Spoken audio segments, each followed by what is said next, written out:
सो इस करके महाराज सच्चे पातशाह कहते ने संतां नाल वैर कमावदे दुष्टां नाल मोह प्यार। ਉਹੀ ਬੰਦਾ गलत ਬੰਦਿਆਂ ਕੋਲ ਖੜ ਕੇ ਬੜਾ ਉਹਨਾਂ ਦਾ ਆਦਰ ਕਰਦਾ ਸਤਿਕਾਰ ਕਰਦਾ ਤੇ ਜੇ ਕੋਈ ਨਾਮ ਜਪਣ ਵਾਲਾ ਕੋਈ ਚੰਗਾ ਬੰਦਾ ਮਿਲ ਜਾਏ ਉਹਦੀ ਨਿੰਦਾ ਕਰਦਾ। ਖਿੰਨ ਟਿਕਣ ਨਾ ਪਾਈ, ਉਹ ਇੱਕ ਖਿੰਨ ਟਿਕਣ ਨਹੀਂ ਪਾਉਂਦਾ। ਸਾਖੀਆਂ ਜਿੰਨੀਆਂ ਕਿ ਮੈਨੂੰ ਆਉਂਦੀਆਂ ਮੈਂ ਨਾਲ ਪੁਰਾਣੀਆਂ ਜਿਹੜੀਆਂ 200 ਸਾਲ ਪਹਿਲਾਂ ਹੋਈਆਂ 400 ਸਾਲ ਪਹਿਲਾਂ ਹੋਈਆਂ ਉਹ ਤਾਂ ਮੈਂ ਦੇਖੀਆਂ ਨਹੀਂ, ਪਰ ਜਿਹੜੀ ਚੀਜ਼ ਮੈਂ ਦੇਖੀ ਆ ਉਹ ਮੈਂ ਦੱਸ ਦਿੰਦਾ। ਸੰਤ ਬਾਬਾ ਗੁਰਬਚਨ ਸਿੰਘ ਜੀ ਖਾਲਸਾ ਕੋਲ ਇੱਕ ਸਿੰਘ ਸੀ, ਉਹ ਹੁਣ ਵੀ ਹੈਗਾ, ਇੱਥੇ ਵੀ ਘੁੰਮਦਾ ਨਜ਼ਰ ਆਉਂਦਾ ਕਦੇ ਕਦੇ, ਉਹ ਵਿਚਰਦਾ ਹੀ ਰਹਿੰਦਾ ਕਿਤੇ ਨਾ ਕਿਤੇ। ਉਹ ਨਿੰਦਾ ਬੜੀ ਕਰਦਾ ਸੀ, ਵਿੱਚੇ ਰਹਿੰਦਿਆਂ ਹੋਇਆਂ ਪੁੱਠਾ ਸਿੱਧਾ ਬੋਲਦਾ ਰਹਿੰਦਾ ਸੀ। ਸੋ ਉਹਨੇ ਜਦੋਂ ਕਈ ਵਾਰੀ ਮੂੰਹ ਦੇ ਉੱਤੇ ਕਈ ਗੱਲਾਂ ਕਰਨੀਆਂ, ਆਹ ਅਰਥ ਠੀਕ ਨਹੀਂ ਕੀਤਾ, ਐ ਨਹੀਂ ਕੀਤਾ, ਬੜੀਆਂ ਸਾਰੀਆਂ ਗੱਲਾਂ ਬੋਲਦੇ। ਇੱਕ ਦਿਨ ਸੁਭਾਵਕ ਕਹਿੰਦੇ ਤੂੰ ਵੀ ਟਿਕ ਕੇ ਨਹੀਂ ਬਹਿੰਦਾ ਔਰ ਟਿਕੇਗਾ ਵੀ ਨਹੀਂ, ਤੂੰ ਟਿਕ ਕੇ ਖੜ ਵੀ ਨਹੀਂ ਸਕਦਾ ਤੂੰ। ਹੁਣ ਮੈਂ ਉਹਨੂੰ ਪ੍ਰਤੱਖ ਦੇਖਦਾ, ਉਹ ਜੇ ਖੜਾ ਵੀ ਆ ਨਾ ਤਾਂ ਉਹਦਾ ਸਰੀਰ ਹਿਲਦਾ ਹੀ ਰਹਿੰਦਾ, ਜਾਂ ਮੋਢਾ ਜਾਂ ਸਿਰ ਜਾਂ ਲੱਤ ਬਾਂਹ, ਫਿਰ ਉਹ ਟਿਕਦਾ ਨਹੀਂ। ਇੱਥੇ ਖੜਾ ਉੱਥੇ ਚਲਾ ਜਾਂਦਾ, ਉੱਥੇ ਖੜਾ ਉੱਥੇ ਚਲਾ ਜਾਂਦਾ, ਉੱਥੇ ਚਲਾ ਜਾਂਦਾ, ਘੁੰਮਦਾ ਹੀ ਰਹਿੰਦਾ। ਸੰਤਾਂ ਦੀ ਨਿੰਦਾ, ਸੰਗਤਾਂ ਦੀ ਨਿੰਦਾ, ਗੁਰੂ ਦੀ ਨਿੰਦਾ ਕਰਨ ਵਾਲਾ ਬੰਦਾ ਇੱਕ ਜਗ੍ਹਾ ਦੇ ਉੱਤੇ ਨਹੀਂ ਟਿਕਦਾ, ਭਟਕਦਾ ਹੀ ਰਹਿੰਦਾ। ਜਿਵੇਂ ਪਿਰਥੀ ਆ, ਭਟਕਦਾ ਹੀ ਰਿਹਾ, ਭਟਕ ਕੇ ਮਰ ਗਿਆ। ਅੱਤ ਤਾਈ ਵਾਲੇ ਸਾਰੇ ਔਗਣੀ ਸੀ ਪਿਰਥੀ ਦੇ ਅੰਦਰ, ਚੰਦੂ ਦੇ ਅੰਦਰ। ਸੰਤ ਕਾ ਨਿੰਦਕ ਮਹਾ ਹਤਿਆਰਾ, ਸਾਰਿਆਂ ਦੀ ਨਿੰਦਾ ਜਿਹੜਾ ਕਰਦਾ ਹੈ, ਸੰਤਾਂ ਮਹਾਤਮਾ ਦੀ, ਗੁਰਮੁਖਾਂ ਪਿਆਰਿਆਂ ਦੀ, ਸਤਿਗੁਰੂ ਮਹਾਰਾਜ ਦੀ, ਇਹ ਸਾਰਾ ਕੁਝ ਇੱਕ ਵਿੱਚ ਹੀ ਆ ਜਾਂਦਾ। ਸੰਤ ਅੱਖਰ ਸਾਰਿਆਂ ਲਈ ਵਰਤਿਆ ਜਾਂਦਾ, ਉਹ ਫਿਰ ਮਹਾ ਹਤਿਆਰਾ ਬਣ ਜਾਂਦਾ।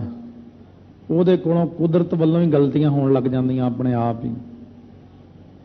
ਇਹ ਵੀ ਇੱਕ ਬਖਸ਼ਿਸ਼ ਦਾ ਦਾਇਰਾ ਹੁੰਦਾ, ਜਿਹੜੀਆਂ ਚੀਜ਼ਾਂ ਆਪਾਂ ਕਈ ਦੇਖੀਆਂ ਵੀ ਨਹੀਂ ਹੋਈਆਂ।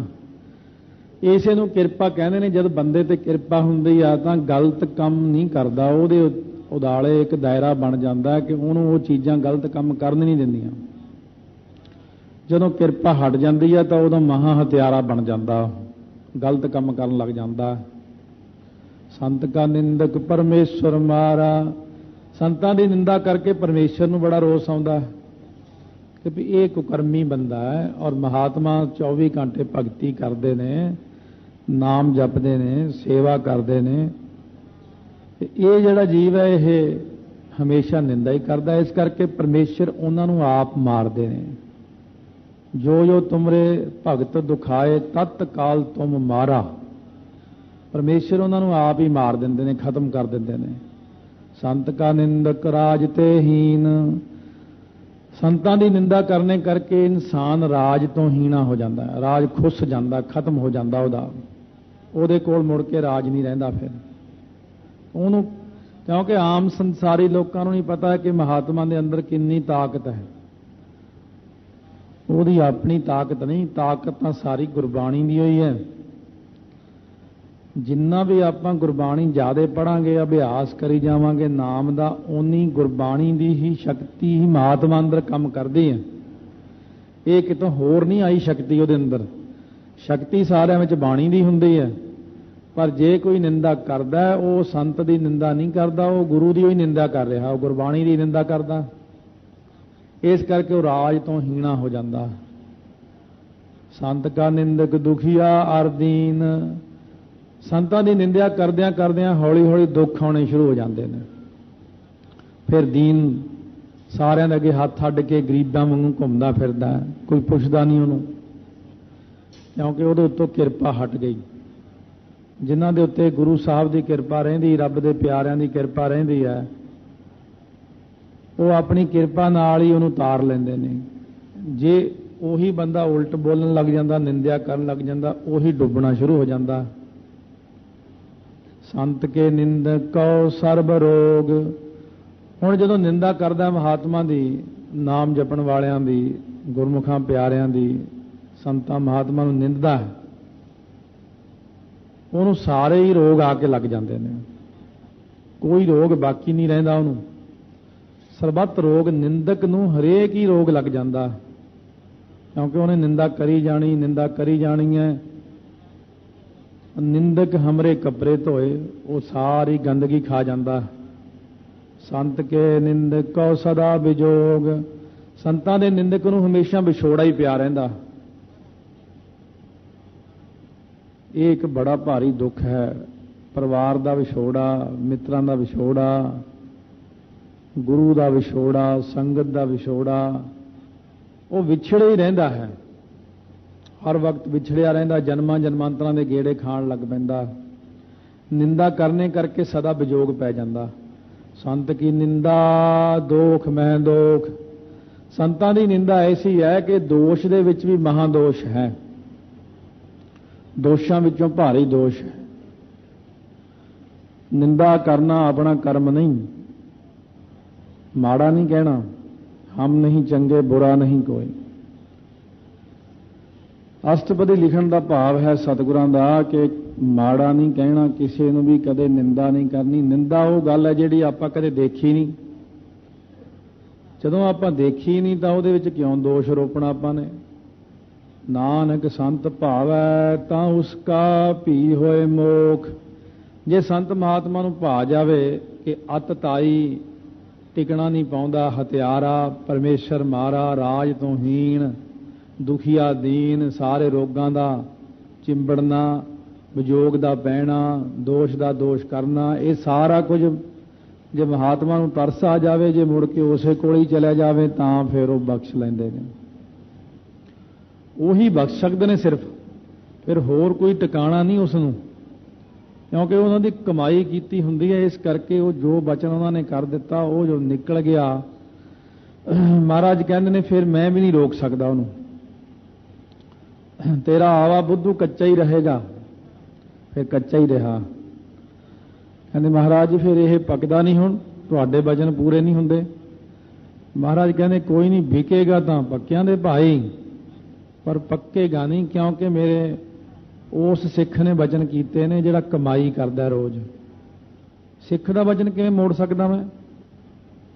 ਇਸ ਕਰਕੇ ਮਹਾਰਾਜ ਸੱਚੇ ਪਾਤਸ਼ਾਹ ਕਹਿੰਦੇ ਜਿਹੜੀ ਜ਼ੁਬਾਨ ਦੇ ਉੱਤੇ ਸਾਰਾ ਦਿਨ ਸੱਚ ਹੀ ਸੱਚ ਰਹਿਣਾ ਹੈ, ਜਿਹੜੀ ਜ਼ੁਬਾਨ ਦੇ ਉੱਤੇ ਗੁਰਬਾਣੀ ਰਹਿਣੀ ਹਰ ਵਕਤ, ਨਾਮ ਨਹੀਂ ਰਹਿਣਾ ਹੈ, ਨਾਮ ਦਾ ਵਾਸਾ ਹੈ, ਉਸ ਜ਼ੁਬਾਨ ਦੇ ਉੱਤੋਂ ਬੋਲਿਆ ਹੋਇਆ ਅੱਖਰ ਤਾਂ ਤਤਕਾਲ ਹੀ ਪੂਰਾ ਹੋ ਜਾਂਦਾ,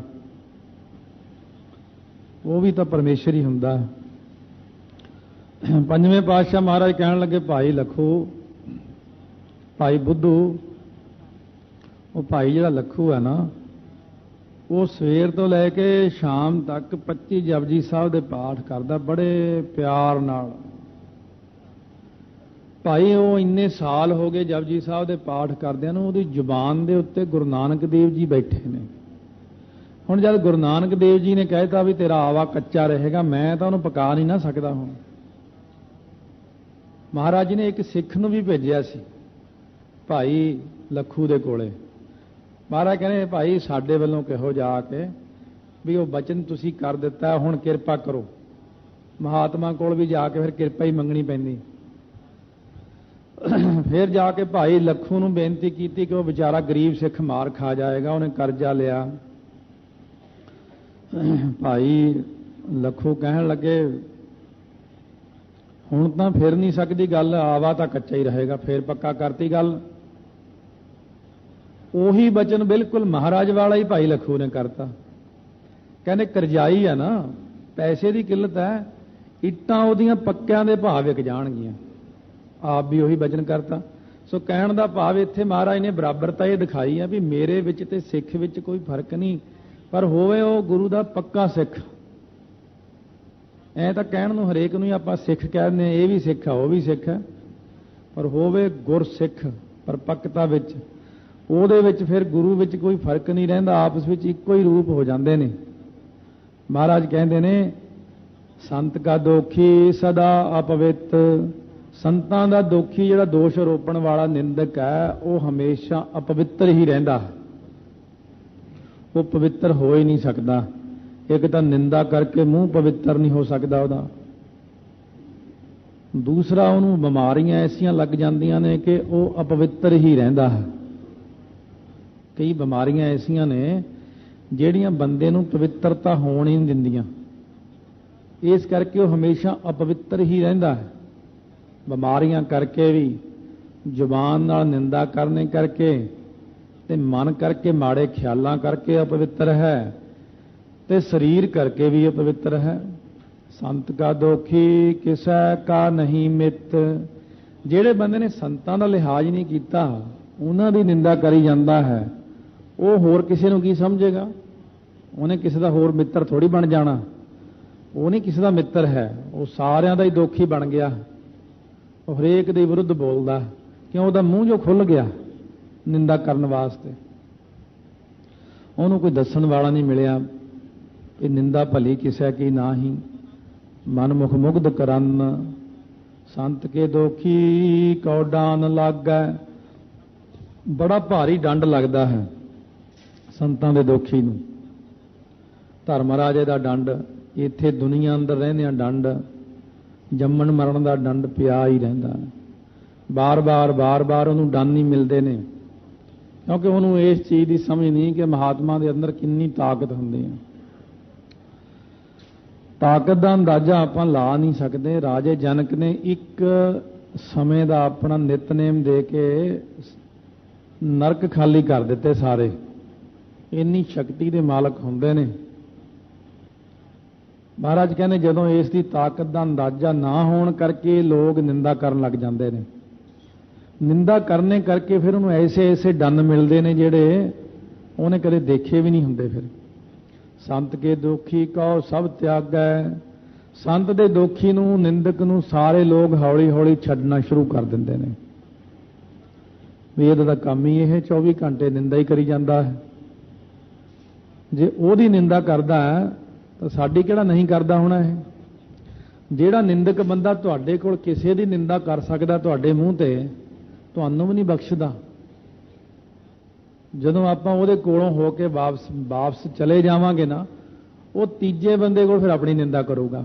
ਜਦੋਂ ਤੀਜਾ ਚਲੇਗਾ ਫਿਰ ਚੌਥੇ ਕੋਲ ਤੀਜੇ ਦੀ ਨਿੰਦਾ ਕਰੂਗਾ, ਕਿਉਂਕਿ ਉਹਨੂੰ ਆਦਤ ਬਣ ਚੁੱਕੀ ਨਿੰਦਾ ਦੀ। ਮਹਾਰਾਜ ਕਹਿੰਦੇ ਇਸ ਕਰਕੇ ਨਿੰਦਾ ਇੱਕ ਬਹੁਤ ਐਸਾ ਕੋਝਾ ਰੋਗ ਹੈ ਜਿਹੜਾ ਹਰੇਕ ਇਨਸਾਨ ਨੂੰ ਲੱਗ ਜਾਂਦਾ ਹੈ। ਕੋਸ਼ਿਸ਼ ਕਰੋ ਨਿੰਦਾ ਆਪਣੇ ਮੂੰਹ ਵਿੱਚੋਂ ਨਾ ਨਿਕਲੇ। ਭਾਈ ਵੀਰ ਸਿੰਘ ਜੀ ਦੇ ਨਾਲ ਸ਼ਿਮਲੇ ਜਾ ਕੇ ਰਹੇ ਤਾਂ ਉਹਨਾਂ ਦਾ ਦੋ ਮਿੱਤਰ ਸੀ। ਉਹ ਭਾਈ ਸਾਹਿਬ ਬਾਹਰ ਬੈਠੇ, ਇੱਕ ਮਿੱਤਰ ਕਹਿੰਦਾ ਭਾਈ ਸਾਹਿਬ ਆਹ ਜਿਹੜਾ ਤੁਹਾਡੇ ਨਾਲ ਬੰਦਾ ਦੂਜਾ, ਇਹ ਮੇਰੇ ਕੋਲ ਥੋੜੀ ਨਿੰਦਾ ਕਰੀ ਜਾਂਦਾ। ਭਾਈ ਸਾਹਿਬ ਜੀ ਕਹਿੰਦੇ ਬਸ ਕੁਛ ਨਹੀਂ ਕਹਿਣਾ, ਇਹ ਤਾਂ ਮੇਰਾ ਧੋਬੀ ਰੱਖਿਆ ਹੋਇਆ। ਨਿੰਦਕ ਹਮਰੇ ਕੱਪੜੇ ਧੋਏ। ਕਹਿੰਦੇ ਮੇਰੇ ਧੋਬੀ ਨੂੰ ਨਾ ਕੁਛ ਕਹੀਂ, ਇਹ ਤਾਂ ਮੇਰਾ ਇੰਨਾ ਫਾਇਦਾ ਕਰ ਰਿਹਾ, ਰੋਜ਼ ਮੇਰੇ ਕੱਪੜੇ ਧੋਂਦਾ, ਮੇਰਾ ਮਨ ਧੋ ਦਿੰਦਾ, ਇਹ ਮੇਰੀ ਸਾਰੀ ਗੰਦਗੀ ਖਾ ਜਾਂਦਾ ਰੋਜ਼। ਜਿਵੇਂ ਅਜੈ ਰਾਜੇ ਨੇ ਲਿੱਦ ਦਾਨ ਕੀਤੀ, ਉਹਨੂੰ ਲਿੱਦ ਖਾਣੀ ਪਈ। ਲਿੱਦ ਤਾਂ ਮੁੱਕ ਗਈ ਲੋਕਾਂ ਤੋਂ ਨਿੰਦਾ ਕਰਵਾ ਕੇ, ਪਰ ਮੂਲ ਰੂਪ ਦੇ ਵਿੱਚ ਉਹਨੂੰ ਖਾਣੀ ਪਈ। ਇਸ ਕਰਕੇ ਮਹਾਰਾਜ ਕਹਿੰਦੇ ਨਿੰਦਾ ਨਾ ਕਰੋ, ਨਿੰਦਾ ਕਰਨ ਨਾਲ ਬਹੁਤ ਨੁਕਸਾਨ ਹੁੰਦਾ। ਸੰਤ ਕਾ ਦੋਖੀ ਮਹਾ ਅਹੰਕਾਰੀ। ਜਿਹੜਾ ਸੰਤਾਂ ਦਾ ਦੋਖੀ ਹੈ, ਦੋਸ਼ ਆਰੋਪਣ ਵਾਲਾ ਨਿੰਦਕ ਹੈ, ਉਹ ਫਿਰ ਹੌਲੀ-ਹੌਲੀ ਆਪਣੇ ਆਪ 'ਚ ਹੰਕਾਰ ਕਰਨ ਲੱਗ ਜਾਂਦਾ। ਮੇਰੀ ਕਿਹੜਾ ਲੱਤ ਤੋੜ ਲਈ ਉਹਨੇ, ਮੈਨੂੰ ਕਿਹੜਾ ਕੁਝ ਕਹਿ ਦਿੱਤਾ, ਦੇਖੋ ਮੈਂ ਉਹਦੀ ਨਿੰਦਾ ਕਰਦਾ, ਮੇਰਾ ਕੀ ਵਿਗਾੜ ਲਿਆ ਉਹਨੇ।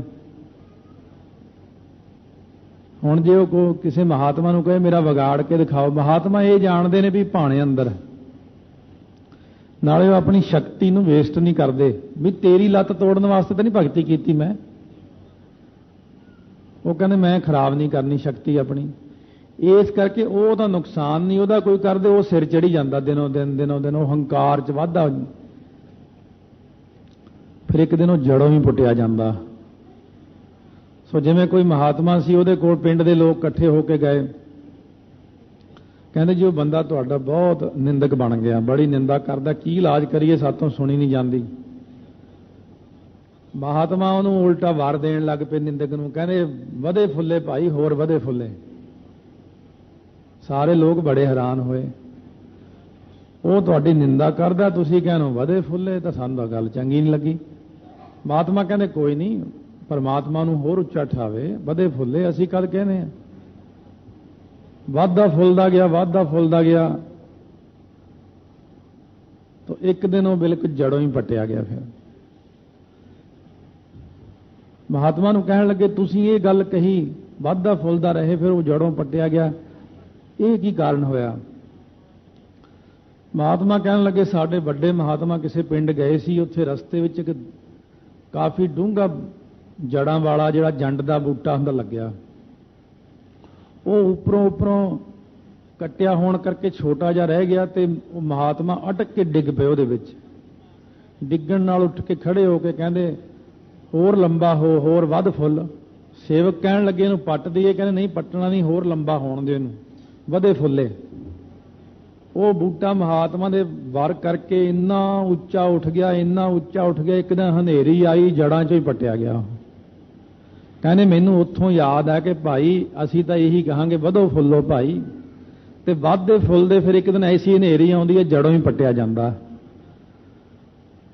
संत का दोखी सदा विकारी, संतां दा दोखी हमेशा विषय विकारां विच ही फसिया रहिंदा, निंदा करदा, बार बार जम्मना मरना शराप ही बन जांदा उहदे वास्ते। निंदा करनी नुकसान करदी है।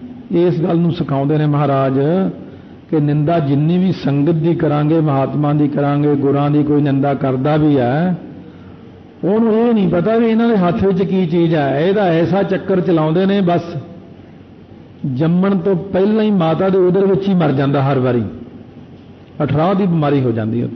ये सब निंदा दे करने हुंदा। संत की दुख ना सुख ते टरै, जिहड़ा इंसान निंदा करदा है सारा दिन ਉਹਦੇ ਸਾਰੇ ਸੁੱਖ ਟਲ ਜਾਂਦੇ ਨੇ, ਦੁੱਖ ਆ ਖੜੇ ਹੁੰਦੇ ਨੇ, ਹੌਲੀ ਹੌਲੀ ਸੁੱਖਾਂ ਵਿੱਚ ਘਾਟਾ ਪੈਣ ਲੱਗ ਜਾਂਦਾ ਅਤੇ ਦੁੱਖਾਂ ਦੇ ਵਿੱਚ ਵਾਧਾ ਹੋਣਾ ਸ਼ੁਰੂ ਹੋ ਜਾਂਦਾ। ਸੰਤ ਕੇ ਦੋਖੀ ਕੋ ਨਾਹੀ ਥਾਉ, ਜਿਹੜਾ ਸੰਤਾਂ ਦਾ ਦੋਖੀ ਹੈ, ਦੋਸ਼ ਰੋਪਣ ਵਾਲਾ ਹੈ, ਉਹਨੂੰ ਕਿਤੇ ਵੀ ਕੋਈ ਵੀ ਟਿਕਾਣਾ ਨਹੀਂ ਮਿਲਦਾ, ਢੋਈ ਨਹੀਂ ਮਿਲਦੀ ਉਹਨੂੰ, कोई उन्होंने पसंद नहीं करता, ना नरकों में, ना स्वर्गों में, ना धरती उत्ते, ना सचखंड दे विच, उत्थे भी नहीं उन्होंने कोई पसंद करता, क्यों? कोई निंदक है। पर महाराज इन्हूं तां किते कोई बख्शदा ही नहीं। हुण इहदा इलाज की है? कहने नानक संत भावै तां लय मिलाए।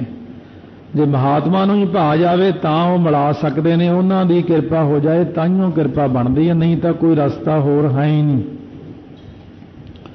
जिन्होंने इन्हां गल्लां दा पता ना तरीके आउंदे ने, उही इन्हां कम्मां तो काम लै सकदे।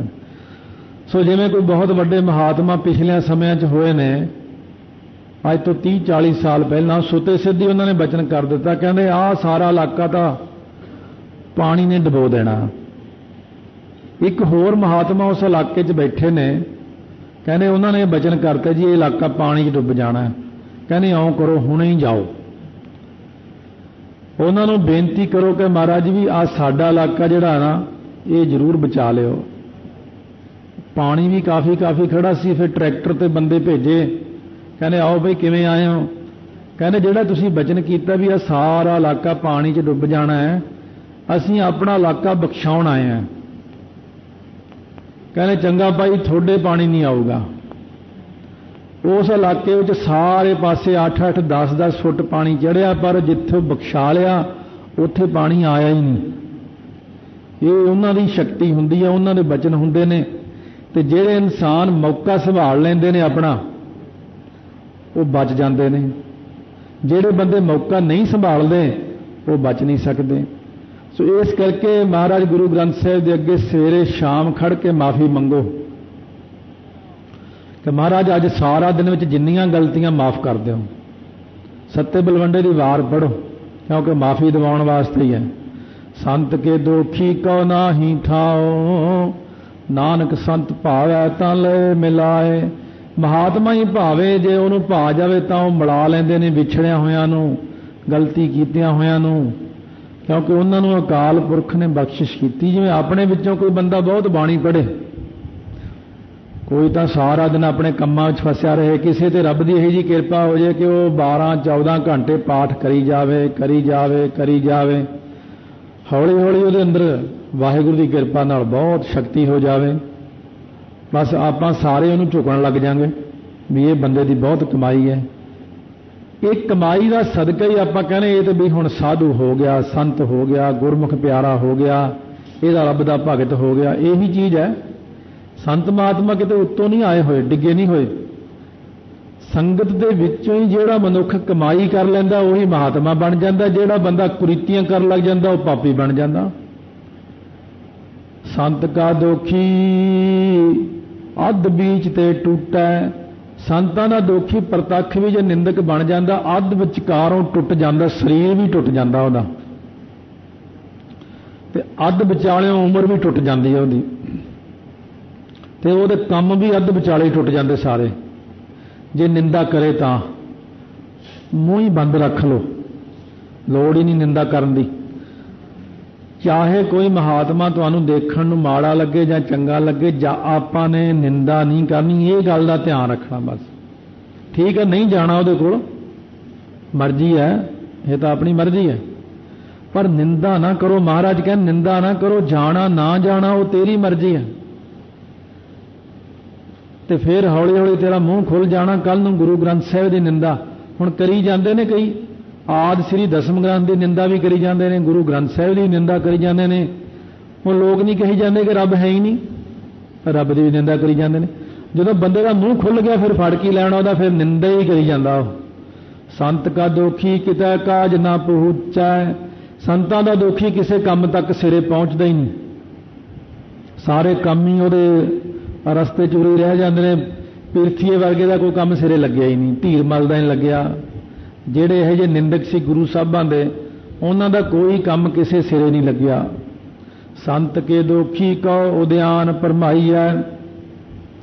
परमेश्वर की करते हैं, संत के दोखी नूं उजाड़ां च पा दिंदे ने, बियाबान जंगलों च पा दिंदे ने, भटकदा फिर। संत का दोखी उजड़ पाई है, झज्जे नाल है। संतां दे दोखी नूं उजड़ च पा दिंदे, इहो जी गलत थां दे उत्ते पा दिंदे, कल्ला ही तुरिया फिरदा। जाना किते होर आ, चलिया किते होर जांदा। जाना चाहुंदा मैं चंगे पासे जावां पर जा नहीं सकदा, क्योंकि उन्हें निंदा कीती है। निंदा करन वाले दा कोई कारज रास नहीं आउंदा कदे भी। संत का दोखी अंतर ते थोथा। अंदरों बिल्कुल खाली हो जाता है, कोई गुण नहीं रहिंदा उहदे अंदर। हौली हौली गुणां दी घाट पै जांदी, औगुणां दा भरिया हो जाता है। किवें थोथा हो जाता महाराज? महाराज कहने ज्यों सास बिना मृतक की लोथा। जिवें मरे हुए बंदे दी शरीर हुंदा श्वासां तो बिना हो जाता ना, इस तरह जिहड़ा निंदक बंदा उहदे अंदरों सारा कुछ ही मुक जाता, शुभ गुण तां खत्म ही हो जाते हैं। हौली हौली निंदा कर लिया जाता। ये जो बड़े लोग असीं देखे ने निंदा करन वाले, उन्हां दा यही हाल हुंदा देखिया जिवें महाराज ने इत्थे बचन लिखिया ना, बिल्कुल इसे तरह ही होया। पहला बड़े नेड़े रहे, फिर निंदा की, फिर रहत छड्ड के, रह छड्ड के गलत चीज़ां खाण पीण लग गए, फिर होर ही किसी ने आ करके उन्हां दे कई दुश्मन बन गए, फिर उन्होंने खटखटाता उन्होंने। महाराज कहने भाई वो बिल्कुल खत्म ही हो जाता। संत के दोखी की जड़ किछ ना है, वो जड़ भी नहीं रही दुनिया के अंदर। हौली हौली उन्होंने परिवार भी सुख नाल फिर तुरना शुरू हो जाता, जां तां जन्म ही नहीं लैंदा उन्होंने घर च कोई बालक ही नहीं आता। उन्हों की जड़ संसार अंदर रहिंदी नहीं।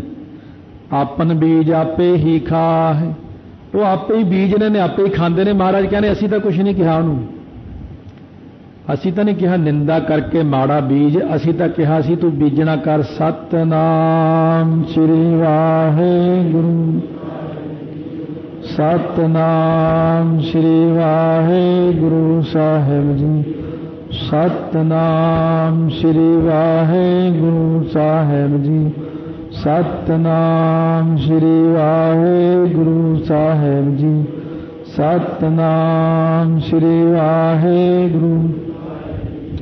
अपने घर विच खाण वास्ते अपनी बगीची विच जी आपां 5 मिर्चां दे बूटे ला लईए तो बहुत ने। जिन्हें मिर्चां बेचणियां ने वो अपना खेत भर लैंदा। 5 बूटे टमाटरां दे बहुत ने, एक बूटा अंबां दा ही बड़ा घर च, ਉਹੀ नहीं मुकदा एक परिवार वास्ते।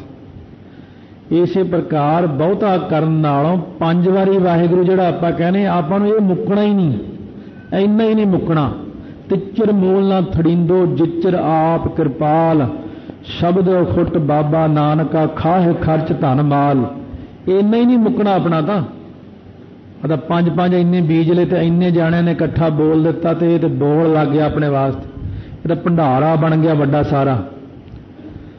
महाराज कहते हैं आपे देखो बीजना तुसीं आपे खाना भाई, इस करके ध्यान रखा करो, बीजण वेले ध्यान रखा करो, फिर खाण वेले रोया ना करो। जदों बीज दिता माड़ा तो फिर खाण वेले क्यों चंगा मंगदे हो? पहला बीजण वेले ही सोच लिया करो मैं गलत काम कर रहा।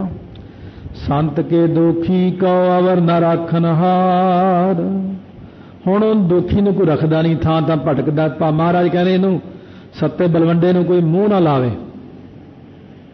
जिहड़ा मूँह लाएगा वो सिੱਖੀ तो खारज हो जाएगा। बुलावे ना इन्हां नूं कोई, जिहड़ा बुलावेगा उहनूं भी कीड़े पै जाणगे।